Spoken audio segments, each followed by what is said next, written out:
Guys, good afternoon. So ngayon guys, ngayong hapon na ito is may i-reveal po ako tungkol po sa isang content creator na sabing ano daw na mamatay kasi kumakain po siya ng yero na may mga kalawang, o di ba? Trending ngayon yung video na yan or yung tao na yan na isang content creator. Pero guys, nung nakita ko sa ano niya, sa post niya guys, kaninang umaga bandang alas 8, nagla-live po siya. Pero hindi po totoo na namamatay siya mga labs. So siguro sa mga basher niya, ini-edit yung mga picture niya or yung mga details niya, mga videos, at saka sabihin na ano siya, na namamatay siya dahil nakumakain siya ng yero na may mga kalawang. Pero mga loves, nagla-live siya kanina, makita ko hindi naman totoong namamatay po siya.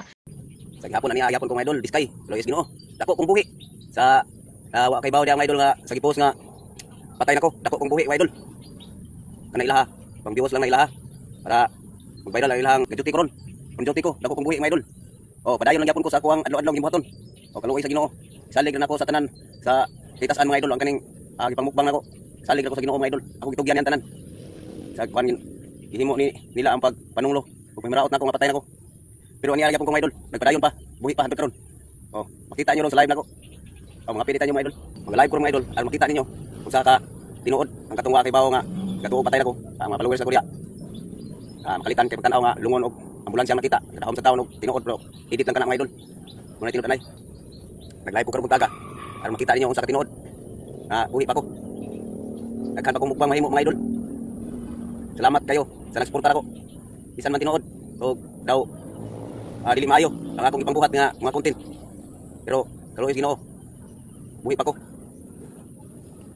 Kita niyo mga idol. Wa pagi kuan tanawa lang og pamurma og naabay kausaban. Wa kausaban. Mao gyapon, ako gyapon ni mga idol. Kaingon mo nga papatay-patay ra ya. Kung sa diha inyo manuna pud ako kong buhi tanawa. Dagay nipon pa ko. Kaluoy sa Ginoo mga idol. Salig ako sa Ginoo mga idol. Tugyan ako niyang tanan. So ay nitabo nako nga kung sa diha. Kaluoy sa Ginoo, pud-buyag. Biskay kay kulawas mga idol. God bless yung tanan mga idol. Salamat kayo. Kita inyo nako. Usa ko kong buhi. Sa nagidit-idit diha nga patay nako. Salamat lang gyapon ko anak ko kung sa kayong tao. Sa kung sa pog tungo diha, di ko masuko. Kung sa kayong tao nako. Tinuod. Lisod ang akong kahimtang sa pagbukbang dili masi-asi. Pero gitugyan ako sa Ginoo ang tanan mga idol. Unta dili lang kay makuha akong panglawas. Maipiktuhan akong gitugyan sa Ginoo. Ug kani buhi pa ko ug ang mga basir diha. Padayon lang mo kung sa inyong unaan rin ako. Uy base niyo. Pero sa ganong klaseng mga content na ginawa niya is talagang hindi ka nais-nais na tingnan sa mga tao or sabihin na parang hinahamon po siya sa mga followers niya na bigyan siya ng sabihin natin na bigyan siya ng halagang pera para po na gawin niya na kumain siya ng ganyang mga klaseng bagay, no? So hindi yan tama. Sa akin lang, kung isang content creator ka dito sa Facebook, dito sa network ni Meta, hindi po tayo magpapadala sa mga followers natin na sabihin na yun, gagawin mo yun para bigyan ka namin ng or para bigyan kita ng ganyang halaga. Para sa akin, hindi yan tama.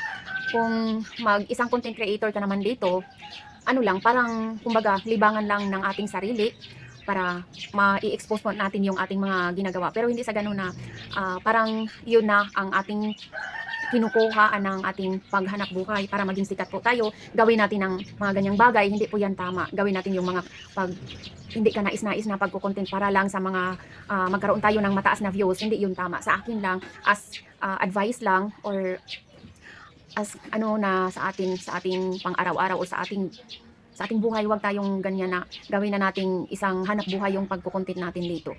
As as isang exposure lang po sa ating mga ginagawa araw-araw, di ba? Hindi natin gawing na isang hanap buhay para lang yung ating pamilya mabuhay dito, magkaroon tayo ng mga mataas na views, gumawa tayo ng mga hindi ka nais-nais, kasi hindi yun tama. At sa mga viewers naman, halimbawa pag may mga batang nanonood, baka nila yun, sundin nila yung mga ginagawa natin na mga hindi ka nais-nais, o diba? So lalo na pag mayroong mga magulang na hindi nila na subaybayan ng maigi yung mga anak nila, mga maliliit pa, halimbawa mga 5 years old o hindi, mga 10 years old, 9 years old na, parang ganon sa mga edad na yan, madali yang maiingganyo sa mga video, diba? So paalala lang po din sa mga sa mga magulang na hindi porking na malibang yung mga bata natin sa cellphone, kailangan pa rin ng guidance, o di ba? So sa atin lang dito sa Facebook, lang po tayo, gumawa lang po tayo ng tama po sa ating pagko-content, hindi yung parang ano, hindi ka nais-nais, tas gawin natin para lang kumako tayo ng mga viewers. Hindi yan ganun. Tapos gumawa tayo ng hindi ka nais-nais para lang magkapera po tayo, 'di ba? Hindi 'yun tama. Mas maganda mag-ano na lang po tayo, maghanap na lang po tayo ng magandang trabaho or kahit anong trabaho, kahit mag-ano ka lang diyan, manghurnal or mag-isang kargadero ka diyan, maglabandera o 'di ba? Kasi marami na ngayong na ano sa dito sa social media, meron na ngang ano nasa harapan ng kamera, ano sila, umiihi sila. Hindi 'yun ano, hindi 'yun tama sa isang tao na matino ang isip. Siguro yung mga gumagawa ng ganyang mga bagay is parang ano na sila, wala na sila sa tamang pag-iisip, o di ba?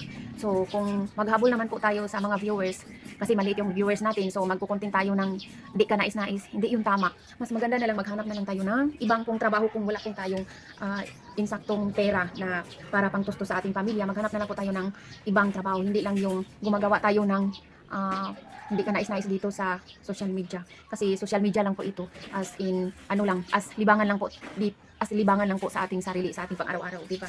Kumbaga stress reliever na lang po. So ayan lang po. Bye. Thanks for watching. Sana may napagkunan po kayo na leksyon sa mga sinasabi ko, kahit ano lang, basic lang, o di ba? So bye. God bless po sa ating lahat.